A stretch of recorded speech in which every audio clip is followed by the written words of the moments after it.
All right, here with Brian Hernandez, jockey. Going to have a busy Risen Star Stakes day, including Render Judgment in the Risen Star. And Brian, is this a case of taking a shot, or think you fit? What are we going to find out tomorrow? He's a horse that we've always had really high rewards for. It's just he broke his maiden impressively over at Churchill. He was second first time out of Keeneland, and came back and broke his maiden really impressively at Churchill.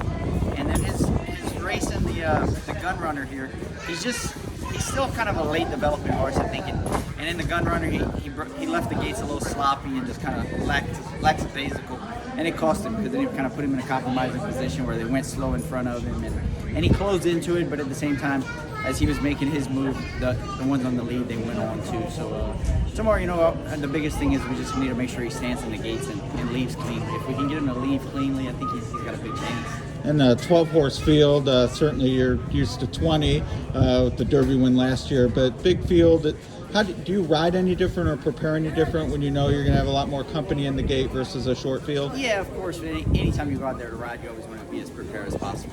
But in a 12-horse field like that, and with a horse like Render Judgement, where he's going to be a couple lengths off of it, I'm going to have to sit down in the room and study the form really hard. Just try to figure out what horse is going to take us to each point of the race and how to be the biggest part. We just have to sit down and try to figure out where we need to be at each point of the race. At some point this year, you're going to be on one of the shortest favorites in Thorpedo Anna, longer shot in the Risen Star, and some other races on the undercard as well.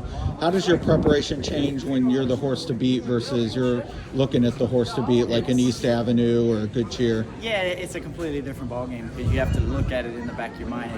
Now you're the one being hunted, you're not the hunter, so you go out there and fortunately enough, with a filly like Thorpedo Anna, she's quick enough to where she puts you in positions, and she sits back there and tells me, hey, don't worry, I got this, just hang on. And she makes my job really easy. And speaking of her, I understand she's back here at the fairgrounds. Have you gotten a chance to see her? She's back here at the fairgrounds. I fed her a couple peppermints this morning, and I'm going to work her tomorrow morning at 5:30. So all right, 5:30. Well, man, I'd like to be out here for that. We'll see. Early morning on the big day, do you catch a nap between works in the morning? Or? No, not really, because tomorrow we'll start at 12. So okay. We'll go out, work horses tomorrow, and then after that, we'll be ready for the race. So I won't be seeing you on Bourbon Street tonight. No. I'm too old for Bourbon Street now. All right, thanks, Brian. Best of luck. Thank you, sir.